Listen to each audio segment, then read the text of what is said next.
오늘 본문 2장 말씀에서는 어제 본문이었던 1장 말씀의 연장선으로 바울이 자신의 사도 직분과 또 이 복음이 하나님으로부터 주어졌음을 확증하고 있습니다.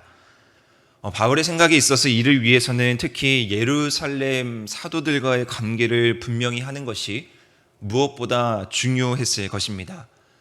예루살렘의 사도들과 올바른 관계가 형성되어 있으면 그 사도의 권위 안에서 그가 전해지는 메시지도 올바르다라고 판단되기 때문입니다. 그래서 바울은 오늘 이 본문 긴 지면을 할애하고 있습니다. 이 예루살렘의 방문 이 기록을 통해서 공격받고 있는 또한 오해받고 있는 자신의 복음을 분명하게 정의하고 싶었던 것입니다. 1절 말씀에 보면 14년 후라는 표현이 있는데요. 이 표현이 바울이 회심한 이후에 14년 후인지 아니면은 예루살렘에 처음 방문하고 나서의 14년 후인지 정확히 알 수는 없지만 어찌됐든 이 긴 시간, 이 14년이라는 시간을 분명하게 기록되어 있다라는 것은 바울이 그만큼 예루살렘과 오랫동안 떨어져 있음을 구체적으로 강조하고 있는 것입니다. 특별히 이번 방문에서는 바울 혼자만 가지 않고요. 바나바와 헬라인 디도와 함께 동행하고 있습니다. 2절 말씀에 보면 이 방문은 계시에 따라 올라갔다라고 표현되어 있습니다. 계시에 따라 올라갔다라는 것은 1장에서도 계속해서 말씀하고 있는 것처럼 복음이 하나님으로부터 왔다라는 것과 같은 맥락입니다. 예루살렘에 올라간 것도 분명하게 자신이 하나님으로부터 왔다라는 것을 확인하는 과정 중에 하나라는 것입니다.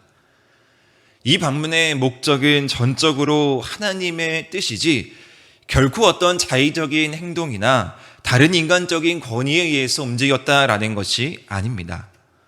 바울은 이렇듯 자신의 복음에 대해서 자부심이 있었습니다. 자신의 복음의 권위를 흔드는 자들, 자신의 출신을 가지고 공격하는 자들이 있었지만 이러한 모든 것들은 사람의 판단에 불과합니다. 분명하게 이 복음이라는 것은 사람에게서 받은 사명이 아니고 하나님으로부터 온 것이기 때문에 그의 행보는 사람의 권위에 따라 좌지우지될 수가 없었습니다. 이것이 하나님으로부터 복음 받은 자 바울의 당당함이었습니다. 복음을 들고 나아가는 우리들의 모습은 이 바울의 모습을 통해서 교훈을 얻을 수가 있습니다. 먼저는 복음은 분명하게 하나님으로부터 온 것이기 때문에 전적으로 우리는 이 바울과 같이 하나님에 의해서 계시에 따라 하나님을 신뢰하며 나아가야 한다라는 것입니다. 그렇다면 이 바울은 오늘 이 방문을 통해서 예루살렘 방문을 통해서 무엇을 하고 있습니까? 바로 자신이 지금까지 이방인들에게 전파했던 복음을 사도들에게 제시하고 있습니다. 3절 말씀에 보면 4절 말씀에 보면요. 유력한 자들에게 바울이 복음을 전하고 있는 모습을 볼 수 있는데요. 유력한 자들은 예루살렘 교회의 핵심 사도들입니다. 본문에 언급되어 있는 베드로, 야고보, 요한처럼 그 권위를 인정받아 큰 영향력을 행사하는 사도들이 바로 유력한 자들입니다. 바울은 자신이 복음을 전하는 것에 대해서 분명하게 밝히고 그곳에 있는 전체 지도자들과 함께 복음의 동질성을 내가 전하는 복음과 그들이 전하는 복음이 같은 것을 확인하고자 했던 것입니다. 자신의 복음이 근거 없는 것이 아니라 예수 그리스도로부터 온 복음이다라는 것을 증명하고 싶었던 것입니다. 이렇게 바울이 자신의 복음을 유력한 자들과 사적으로 나눈 이유는 무엇이냐면요. 바로 다메섹의 회심 사건 이후 계속되는 바울의 수고, 노력, 오늘 본문에서 그것은 사도적 다름질이라고 표현되어 있는데요. 그 수고가 헛되지 않기 위해서였습니다. 지금까지 바울의 그 복음의 열정, 복음의 노력이 다 허투루 돌아가면 안 되기 때문에 바울은 자신의 복음을 먼저는 사도들에게 인정받고자 했던 것입니다.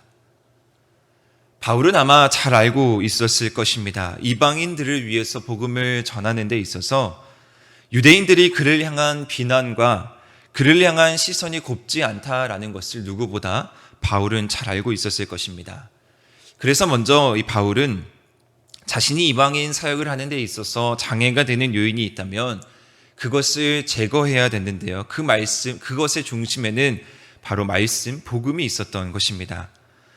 자신의 복음을 오해하는 자들에게 유력한 자들의 동의를 얻어서 자신의 복음이 분명하게 하나님으로부터 왔다라는 것을 증명하면 자신이 이제 사역을 하는 데 있어서 장애되는 요소를 제거하고 더 많은 사역, 더 넓은 사역을 할 수 있었고요. 그것이 바로 오늘 이 예루살렘에서 이루어지고 있는 것입니다. 한 가지 더 이러한 복음을 증명하는 데 있어서 유대인 그리스도인들에게 가장 민감한 사안이 하나 있었는데 그것이 바로 하나님의 백성에 대한 정의였습니다. 구체적으로 말하자면 유대인의 정체성을 상징하는 전통적인 요소들이 있었습니다. 할례가 있었고요. 안식일이 있었는데 그런 것에 대해서 다른 견해들이 서로 충돌했던 것입니다. 할례를 거부하는 것은 유대인들 입장에서는 하나님의 백성을 거부하는 것과 다름없는 일이었습니다. 그러나 반대로 할례와 무관하게 주어지는 성령을 선물로 받은 사람들이 있다라는 것입니다. 바울은 이러한 논리로 하나님 이방인에게 복음을 전하고 있던 것인데요. 갈라디아 지역 사람들은 이러한 바울의 복음을 들은 그 모습을 통해 할례가 여전히 하나님의 백성됨의 필수적인 요건인데 너희들이 왜 흔들리려 하냐고 하면서 바울의 복음을 흔들고 있는 것입니다. 하지만 이러한 상황 가운데 있어도 바울은 분명하게 흔들리지 않고 자신의 복음을 전합니다. 사도들이 오히려 자신과 동일한 입장을 하고 있다라면서 바울은 자신의 복음을 계속해서 변호하며 자신의 복음의 권위를 세워나가고 있습니다. 어쩌면 바울은 이러한 문제에 대해서 정면으로 돌파하고자 했던 것 같습니다. 왜냐하면 오늘 본문의 3절 말씀에 억지로 할례받지 않게 하였다라고 나와 있는데 헬라인 디도를 동행했던 것입니다. 할례받지 않았던 헬라인 디도를 동행함으로 말미암아 어쩌면 그 당시에 가장 문제되고 있던 이 할례의 요소를 오늘 바울은 분명하게 점검하고 나아가고자 했던 것입니다. 디도에게 강제로 할례를 행하지 않았다라는 것은 할례가 더 이상 구원의 조건이 될 수 없음을 예루살렘 사도들도 분명하게 인정한 계기가 된 것입니다.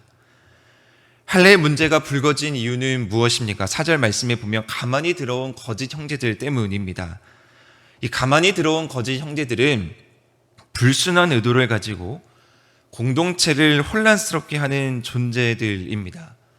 이들은 바울이 전하는 복음에 대해서 공격을 하고요. 바울이 전하는 복음이 잘못됐다라고 하면서 계속 시비를 거는 자들입니다. 이들은 이방 신자들이 누리는 자유를 엿보고 박탈함으로 인해서 그들을 도리어 종으로 삼고자 했던 자들입니다. 그런데 바울은 이들의 공격에 의해서 단 한 번도 흔들리지 않습니다. 왜냐하면 바로 복음의 진리 때문입니다. 계속해서 바울은 다시 한번 자신의 복음의 권위를 이야기하면서 자신의 메시지를 계속 더 강화하고 있습니다. 6절 말씀에 보면 이제 이렇게 얘기합니다. 유력한 이들이 나에게 의무를 더하여 준 것이 없다.